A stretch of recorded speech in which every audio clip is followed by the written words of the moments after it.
Saudara Menteri Pertanian Syahrul Yassin Limpo menyebut harga mie instan bakal naik hingga 3 kali lipat imbas perang Rusia-Ukraina yang berkelanjutan. Namun hal ini ditepis Menteri Perdagangan Zulkifli Hasan dan produsen mie instan. Menteri Pertanian Syahrul Yassin Limpo menyebut harga mie instan bakal naik 3 kali lipat dalam waktu dekat.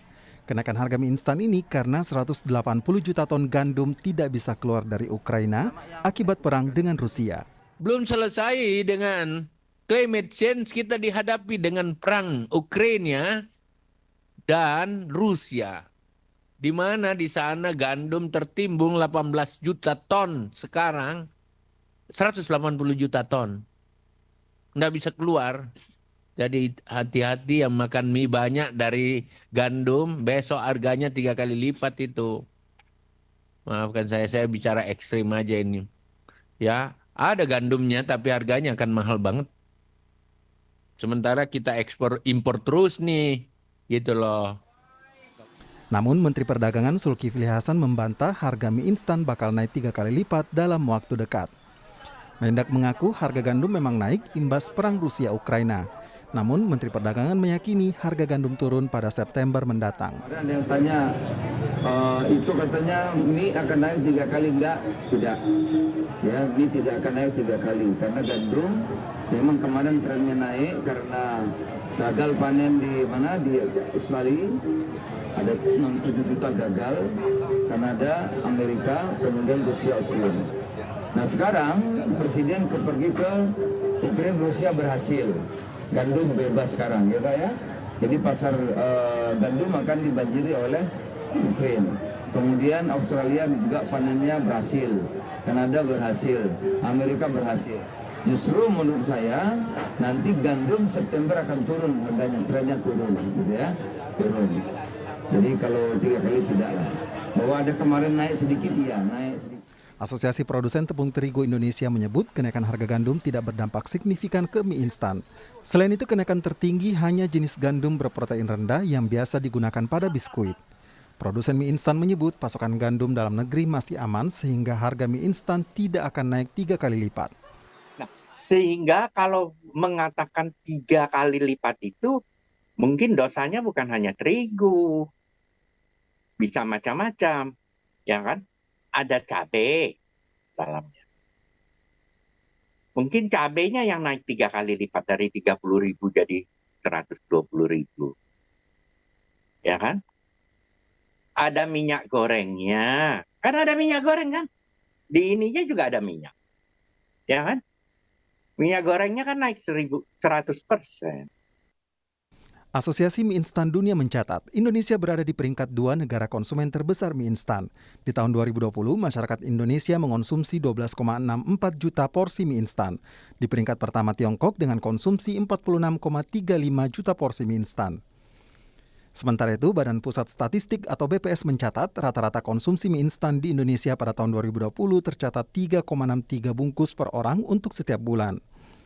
Selama ini, Indonesia mengimpor biji gandum terbanyak dari Australia, Kanada, Amerika Serikat, dan Ukraina. Tim Liputan, Kompas TV. Mana yang benar, Saudara? Presiden Joko Widodo pernah mengingatkan perang Ukraina dan Rusia bisa mengaruhi harga roti dan mie. Presiden Jokowi menyebut harga roti dan mie bisa melonjak karena Indonesia salah satu pengimpor gandum dari Ukraina dan Rusia. 11 juta ton impor gandum kita. Ini hati-hati. Yang suka makan roti, yang suka makan mie, bisa harganya naik. Karena apa? Ada perang di Ukraina.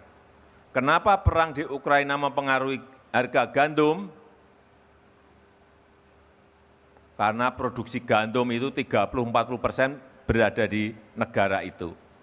Rusia, Ukraina, Belarusia, semua ada di situ. Di Ukraina saja ada stok gandum. Waktu saya ke sana saya tanya langsung ke Presiden Zelensky, berapa stok yang ada di Ukraina? 22 juta ton. Stok nggak bisa dijual.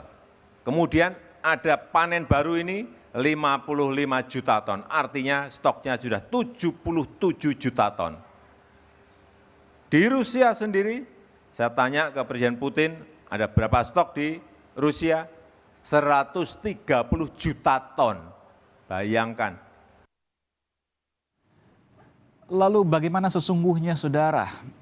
Kita tahu bahwa dampak impor gandum yang besar di Indonesia terhadap harga makanan seperti mie instan dan juga gorengan. Kita akan bahas bersama tenaga ahli utama kantor staf Presiden, Edi Priyono, bergabung pula Direktur Center of Economic and Law Studies atau CELIOS, Bima Yudhistira. Selamat malam Bapak-Bapak, sehat selalu. Selamat malam. Ya, saya ke Bung Edi dulu. Bung Edi, jadi mana yang benar? Ini dua menteri punya pendapat yang beda. Bingung masyarakat nanti. Sama aja tadi Pak. Beda dong Pak, yang satu bilang 3 kali lipat, yang satu bilang tidak. Dari mana samanya? Pak Mentan kan bilang ekstrimnya. Oke, jadi yang benar yang mana? Ya intinya naik lah gitu ya, naiknya berapa Naik, ya. oke.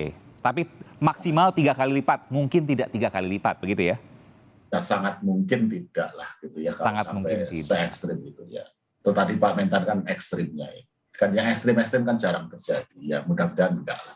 Bung Bima, nggak mungkin 3 kali lipat. Ini kita bicara soal gandum yang susah, lalu kemudian efeknya naik bukan hanya soal mie instan ya, ada juga tepung, terigu ya, lalu kemudian juga yang lain-lain yang kemudian kalau kita lihat mungkin jajanan pasar dan lain sebagainya atau warung-warung mie instan itu sangat terdampak. Nggak mungkin naik 3 kali lipat, benarkah itu?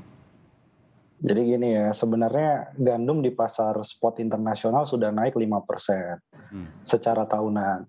Nah, masalahnya gandum ini dipakainya bukan hanya untuk makanan minuman, tapi sebagian gandum dan polat dimasukkan juga untuk pakan ternak. Jadi telur naik itu juga karena harga gandumnya naik, harga polarnya juga naik. Jadi ini imbasnya memang cukup beresiko terhadap stabilitas pangan secara langsung, mie instan. Mie instan itu kalau dilihat kan dia penyumbang nomor 5 garis kemiskinan kita. Jadi setelah beras dan lain-lain nomor 5 itu yang paling besar di bahan makanan adalah mie instan. Jadi kalau mie instan itu harganya naik, meskipun saya nggak yakin 3 kali lipat. Kenapa 3 kali lipat nggak yakin? Karena ada satu faktor kunci. Memang ada perang di Rusia-Ukraina, ya puluhan juta bahkan ratusan juta ton gandum itu ditahan, nggak bisa keluar. Tapi ada resesi ekonomi global dan itu bisa menurunkan sisi permintaan. Oke. Nah, kita tinggal tidak tahu, tapi yang jelas kalau naik. Nah, sekarang kalau gandumnya naik, kemudian produsen nggak punya pilihan lain. Misalnya produsen-produsen yang besar dia sudah berusaha efisienkan, sudah berusaha mengecilkan ukuran tuh, atau kemudian dia juga sudah berusaha memangkas gross profit margin-nya atau keuntungan. Tapi kalau itu tidak bisa juga dilakukan, mau tidak mau diteruskan kepada konsumen. Nah, diteruskan kepada konsumen akhir ini, yang paling beresiko adalah yang rentan dan miskin. Garis kemiskinannya naik karena inflasi dari mie instan, maka kita punya PR baru. PR-nya adalah orang miskin berapa banyak yang naik. Yang kedua adalah, terus yang kelas menengah ini geser kemana nih kalau nggak konsumsi mie instan? Pasti dia akan geser ke beras. Nah, beras tahun lalu aja udah turun, luasan lahan panennya 2% minusnya beras. Nah, ditambah ada geser migrasi dari mie instan pindah ke beras, maka muncul masalah baru. Jadi saya kira bukan perdebatannya pada berapa kali lipat naiknya ya. Tapi efek dominonya. Ya, karena saya kira efeknya. yang perlu, betul, pemerintah harus, seperti Pak Jokowi katakan, ya memang siap-siap harus naik gitu. Cuman nggak perlu bilang naiknya sekian persen, 150% dan lain-lain, itu kan membuat khawatir masyarakat. Yang perlu dicari cara adalah sekarang gimana nih solusinya dari kenaikan harga. Karena ancamannya begini Bung Bima, kalau Anda katakan tadi, ya kemudian geser nanti ke beras, berasnya pasti kalau permintaan naik kan hukum ekonomi ya, harganya juga bakal naik, mie instan juga naik, artinya tingkat kemiskinan ke depan dengan inflasi yang lebih tinggi pasti akan lebih tinggi. Yang kemudian kita tidak mengharapkan tentu seperti kembali di 2020 ya. Iya, betul. Jadi ada korelasinya, kita lihat itu bukan hanya harga naik sekian ya, masyarakat daya belinya seperti apa, tapi jelas mie instan punya kontribusi terhadap garis kemiskinan, itu data. Ya, jadi kalau sedikit saja dia naik, ya masyarakat ini di golongan bawah menganggap masalah mie instan ini masalahnya bukan karbohidrat, Mas Aiman. Yang paling bawah itu menganggap mie instan itu adalah substitusi dari protein. Oke. yang paling bisa affordable atau paling bisa kemudian dimakan oleh orang miskin kan gitu. Nah jadi Lauk ini gitu ya, maksudnya lauk begitu ya? lauk pauk ya. Oke. Karbohidratnya beras gitu kan. Padahal Tapi isinya lauknya karbohidrat semua, adalah nasi campur mie ya, instan mie nggak bisa instan. dibayangkan tuh karbohidratnya. Tinggi sekali. Nah pertanyaannya mau geser kemana kan gitu? Iya, Mau iya. disubstitusikan ke telur nggak mungkin, harganya akan jadi lebih mahal. Jadi kemiskinan bisa meningkat dan juga stunting, gizi buruk juga Iya, ini jadi iya, iya. Ya, ada protein tapi nggak signifikan lah untuk kemudian tumbuh kembang, apalagi untuk masa-masa pertumbuhan. Tapi saya cenderung ke tadi Bung Mas Edi. Jadi kalau seandainya naik harganya, ini akan geser juga ke barang substitusi lainnya, makanan pokok lainnya, beras, yang juga mungkin akan naik juga. Dan ketika semuanya naik, maka yang terjadi adalah tingkat kemiskinan yang juga naik. Mas Edi. Justru posisinya ya konsumsi terhadap mie instan, roti, produk barang-barang berbahan baku gandum itu justru menurut saya harus dikurangi. Karena ini meningkat terlalu cepat ya kalau data yang disampaikan Konsumsinya oleh atau apa ini? Iya, konsumsinya dari Tapi ini kan soal kebiasaan hidup, soal kebiasaan. Justru itu tahun 70 itu menurut data dari teman kita di IPB itu konsumsi pangan berbasis gandum itu kurang dari 5%. Ya. Sekarang itu udah 27%. Padahal kita sama sekali tidak memproduksi gandum. Jadi sekarang justru yang kita harus dorong itu justru supaya orang tidak terlalu banyak mengkonsumsi pangan berbasis gandum. Saya setuju, tapi kemudian kita nggak pernah mendengar itu dari, iya kita nggak pernah mendengar itu atau sedikit sekali mendengar dari pihak pemerintah, baik pusat maupun daerah. Ya udah, kalau kita telaah yang disampaikan Pak Syahrul Yassin Limpo, Pak Mentan itu kan itu. Jadi kita itu jangan terlalu banyak termakan itu yang disampaikan oleh Pak Jokowi, Pak Presiden kan juga itu. Jadi alternatifnya apa? Singkong, ubi? Ya kan banyak. Nah sekarang itu masalahnya apa? Masalahnya harga tepung gandum itu lebih murah daripada beras. Iya. Kan sebelum ini terjadi loh, sebelum terjadi itu kan sekitar 8.000, 9.000. Oke. Sementara beras medium itu sekitar 10.000. Ya, jadi kalau gandumnya naik, ya beralih ke pangan yang lain, apalagi ke pangan lokal itu justru bagus. Baik.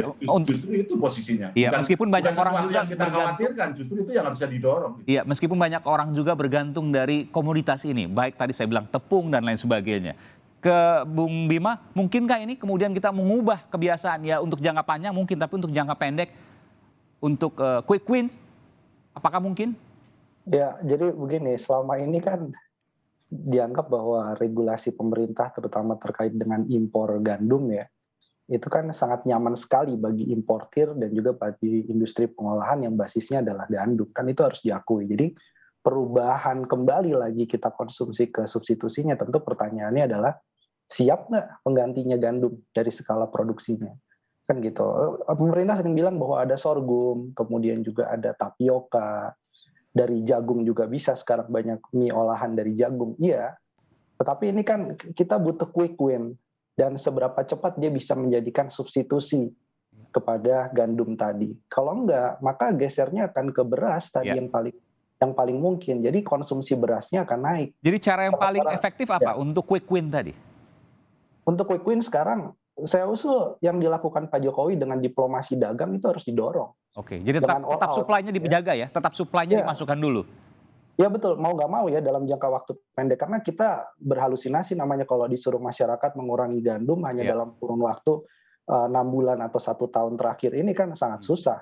Banyak industri yang akan terdampak kan nantinya. Jadi itu proses jangka panjang setuju. Tapi jangka pendek, ya memang harus memanggil duta besar dari Australia, Menteri Perdagangan dari Australia, dari negara-negara seperti Uruguay, Argentina, yaitu untuk melakukan kerjasama bahwa Indonesia prioritas nomor 1 nggak boleh diganggu-ganggu oleh negara lainnya. Apalagi sampai Indonesia kena proteksi dagang dengan menghambat ekspor gandum ke kita. Baik. Nah itu yang mungkin dalam jangka pendek harus dilakukan. Gitu. Dan Indonesia ke depan kita harus sampaikan juga kepada publik, kepada masyarakat, kurangi gandum. Apa itu gandum? Dipelajari, 1 mie instan misalnya, yang kedua tepung. Begitu ya Mas Edi ya? Setuju dong kalau ini? Ya. Setuju.